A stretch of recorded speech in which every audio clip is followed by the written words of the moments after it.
அகத்தின் அழகு முகத்தில் தெரியும். வணக்கம் நண்பர்களே, நான் உங்கள் தோழி சிவானி மூர்த்தி. இது ஓம் ரிதம் ஆஃப் லைஃப். சம்மர் தொடங்கியாச்சு.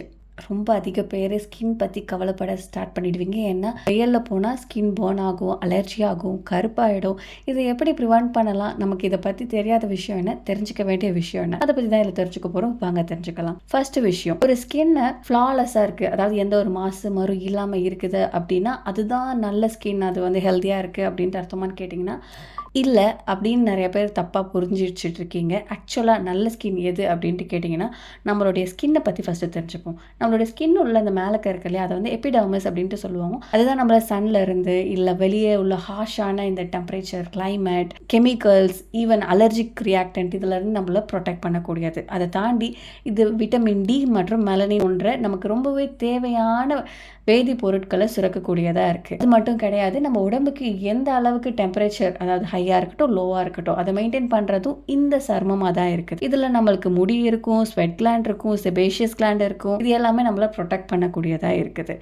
எந்த ஒரு சர்மத்தில் இது அத்தனையும் சரியாக இருக்குது, கரெக்டாக வேலை செய்யுதோ அந்த சர்மம் தான் ஹெல்தியான சர்மம் அப்படின்ட்டு சொல்லலாம். யாருக்கு இதெல்லாம் சரிவர வேலை செய்யுதோ அவங்களுக்கு ஹெல்தி ஸ்கின் இருக்குது அப்படின்றத கன்க்ளூட் பண்ணிக்கலாம். இரண்டாவது விஷயம், வெயில் இருக்கும்போது மட்டும்தான் சன்ஸ்க்ரீன் போடணும், வெயிலில் போகும்போது மட்டும் சன்ஸ்க்ரீன் போட்டுக்கலாம், அப்போ வெயில் இல்லை அப்படின்னா சன்ஸ்க்ரீன் போட வேண்டாம் அப்படின்ற ஒரு மைண்ட் செட் உங்களுக்கு இருந்துச்சுன்னா அதை மாற்றிக்கோங்க. ஏன்னா நம்ம சூரிய ஒளியில் படுறதை விட யூவி ரேஸ் இருக்கு இல்லையா, அதாவது அல்ட்ரா வயலட் ரேஸ்னு சொல்லுவாங்க, இதிலிருந்து தான் நம்ம ப்ரொடெக்ட் பண்ணணும். அதாவது சன் லைட்டை விட இந்த யூவி தான் நம்ம ஸ்கின்னை டேமேஜ் பண்ணக்கூடியதாக இருக்குது. ஸ்கின்ன்றதை தாண்டி நம்மளோட டிஎன்ஏ இருக்கு இல்லையா, அந்த டிஎன்ஏவை டேமேஜ் பண்ணக்கூடியதாக இருக்குது. இந்த யூவியில் 2 வகையாக இருக்குது. ஒன்று யூவிஏ, அதாவது யூவி ஆல்ஃபா சொல்லுவாங்க, இன்னொன்று யூவி பீட்டான்னு சொல்லுவாங்க. இந்த யூவிஏ என்ன பண்ணும் அப்படின்னா நம்மளோட டெர்மிஸ் இருக்கு இல்லையா, ஸ்கின்னோடைய வெளித்தோல், அந்த வெளித்தோலை உள்ளார போயிட்டு அது உள்ளார இருக்க கொலாஜன்னு சொல்லக்கூடிய நம்மளுடைய ஸ்கின்னுக்கு ரொம்ப முக்கியமான விஷயம். அந்த கொலாஜன் எந்த அளவுக்கு அதிகமாக இருக்கோ அந்த அளவுக்கு நம்ம ஸ்கின் வந்து பளபளன்ட்டு இருக்கும், வயசாகாமல் சுருக்கம் இல்லாமல் இருக்கும். அதை அஃபெக்ட் பண்ணக்கூடியது. ஸோ இந்த யூவிஏ அதிகமாக நம்மளுக்கு மேலுக்கு பட்டுச்சு அப்படின்னா நம்ம சீக்கிரமாக வயசான தோற்றம் வரக்கூடியதாக இருக்கும். அதே போலுக்கு யூவிபி, இது நம்மளுடைய சருமத்தை எரிக்கக்கூடியதாக இருக்குது. முக்கியமாக சன் பர்ன் ஆகுது இல்லையா, அதாவது சூரியனில் போயிட்டு வந்தால் நிறைய பேருக்கு எரிச்சல், இந்த செவந்து போயிட்டுருக்கு இல்லையா, இதற்கு காரணம் யூவிபி. என்னதான் ஒரு கட்டத்துக்கு மேலே நம்மளோட ஸ்கின் தன்னைத்தானே ப்ரொடெக்ட் பண்ணிக்கும், இந்த மாதிரி ஏதாவது ஒரு பிரச்சனை வந்துச்சுன்னா அது சரி பண்ணிடும் அப்படின்னாலும் அதிக அளவு எக்ஸ்போஷர், அதாவது நீங்கள் ரொம்ப நேரம் வெயிலில் போகிறீங்க, ரொம்ப நேரம் இந்த மாதிரி உங்களுக்கு பிரச்சனை ஆகுது அப்படின்னா இது கண்டினியூஸாக ஆகிட்டு இருக்க பட்சத்தில் இது மிகப்பெரிய பிரச்சனைக்குரியதாக இருக்கும். அந்த மிகப்பெரிய பிரச்சனை ஸ்கின் கேன்சர். ஸோ இது போன்ற பிரச்சனைகள்லேருந்து நம்மளை ப்ரொடெக்ட் பண்ணுறதுக்காக தான் நம்மளோட உடம்பு மெலனின் அப்படின்ற டிஃபென்ஸ் சிஸ்டமை ஆக்டிவேட் பண்ணுது. முக்கியமான விஷயம், க்ளவுடி டேஸ்லேயும் யூவி நம்மளை அஃபெக்ட் பண்ணக்கூடியது. ஸோ அதனால் வெயில் இருக்குதோ இல்லையோ நீங்கள் வெளியில் போகிறீங்க அப்படின்னா சன்ஸ்க்ரீன் லோஷன்ஸை அப்ளை பண்ணிவிட்டு போங்க. இதனால் ஸ்கின் கேன்சர் அப்படின்ற பெரிய விஷயத்துல இருந்து சின்ன சின்ன விஷயங்கள் இருக்கு இல்லையா, ரிங்கிள்ஸ், ட்ரைனஸ், ஈவன் நம்ம ஏஜ் ஆகிற லுக்கு, இதெல்லாத்தையும் ப்ரிவென்ட் பண்ண முடியும். இப்போ நான் சொல்ல போகிறது ரொம்ப முக்கியமான விஷயம், பீப்புள் வித் டார்க்கர் ஸ்கின், அதாவது கருமையான சருமங்களை கொண்டவங்களுக்கு சன்ஸ்கிரீன் லோஷன்ஸே தேவையில்லை அப்படின்ட்டு சொல்றாங்க. இது உண்மையான்னு கேட்டிங்கன்னா கண்டிப்பாக கிடையாது. கருமையான தோற்றம் உடையவங்களுக்கு அதிக அளவு மெலனின் இருக்குது, இருந்தாலும் அவங்களுக்கும் சன்ஸ்கிரீன் தேவை. ஏன்னா மெலனின்ல 2 வகையே இருக்கு. ஒன்று யூ மெலனின், அதாவது கருமையான தோள்களை கொண்டவங்களுக்கு யூ மெலனின் இருக்கும். இவங்களுக்கு நேச்சுரலாகவே எஸ்பிஎஃப், அதாவது சன்ல இருந்து ப்ரொடெக்ட் பண்ணக்கூடிய அந்த தன்மை இருக்கும். இருந்தாலும் இவங்களும் சன்ஸ்கிரீன் போடுறது நல்லது.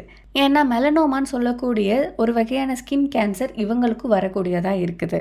இது அவங்களுடைய நகங்கள், கால் பாதம் போன்ற பகுதிகளில் அதிக அளவு வரக்கூடியதாக இருக்குது. ஒருவேளை உங்களுக்கு கருமையான தோள்கள் இருக்குது அப்படின்னா நீங்கள் நகங்கள் மற்றும் கால் பாதங்களில் அதிக அளவு மசாஜ் பண்ணுங்க. இதனால உங்களுக்கு ஸ்கின் டேமேஜ் ஆகிறதுலேருந்து ப்ரொடெக்ட் பண்ண முடியும். 2வது வகை ஃபியோமெலனின், வெள்ளை சருமங்கள் இருக்கு இல்லையா, அவங்களுக்கு இந்த வகையான மெலனின் இருக்கும்.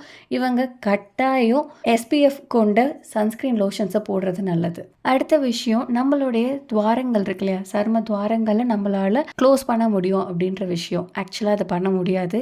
நம்மளுடைய சருமத்தில் உள்ள துவாரங்களுடைய சைஸ் எதை பொறுத்து அப்படின்ட்டு கேட்டிங்கன்னா நம்மளுடைய ஜெனட்டிக்ஸை பொறுத்து, நம்மளுடைய மரபு எப்படி இருக்கோ அதை பொறுத்து தான் அதோடைய சைஸ் பெருசாக இருக்கட்டும் சின்னதாக இருக்கட்டும். ஒருவேளை உங்களுக்கு சின்னதாக இருந்து அது பெருசாகுது அப்படின்னா அதற்கு பல காரணங்கள் இருக்கும். லைக் நீங்கள் அதிக அளவு மேக்கப் போடுறதா இருக்கட்டும், உங்களுடைய சுற்று வட்டாரத்தில் அதிக அளவு பொல்யூஷன் இருக்கதா இருக்கட்டும், இல்லை ஸ்கின் இரிட்டேஷன் போன்ற பல காரணங்களால் உங்களுடைய போர்ஸ் பெருசாகும். அது சில காலத்துங்கள்ல சின்னதாகக்கூடியதாகவும் இருக்குது. அடுத்த விஷயம், சாக்லேட் சாப்பிட்றதால ஆக்னி அதாவது பிம்பிள்ஸ் வருமா அப்படின்ட்டு கேட்டிங்கன்னா, ஆக்சுவலாக ரிசர்ச் படி நம்ம சாக்லேட் சாப்பிட்றதால பிம்பிள்ஸ் வரக்கூடியது ரொம்ப ரொம்ப கம்மியாகுது அப்படின்ட்டு தான் சொல்லியிருக்காங்க. அண்ட் எதனால் பிம்பிள்ஸ் வருது அப்படின்ட்டு கேட்டிங்கன்னா, நம்ம சருமத்தில் உள்ள துவாரங்கள், முக்கியமாக முடி வளருது இல்லையா, ஹேர் ஃபாலிகல்ஸ் அதை போன்ற ஒரு சில துவாரங்கள் கிளாக்ட் ஆகுது. அதாவது மூடிக்கிறது, அதில் டெட் ஸ்கின், ஆயில், அது போல் பல விஷயங்கள் போய் அடையிறதால தான் நமக்கு ஆக்னி போன்ற சரும பிரச்சனைகள் வருது. ஒருவேளை நம்ம ஸ்கின் ஆரோக்கியமாக இருக்குது அப்படின்ற பட்சத்தில் இது போன்ற பிரச்சனை வராது. ஆனால் ஒரு சிலவங்களுக்கு ஹார்மோன்ஸ் ஜெனட்டிக்னால கூட வரலாம். இதை நம்ம சரி பண்ண முடியாது.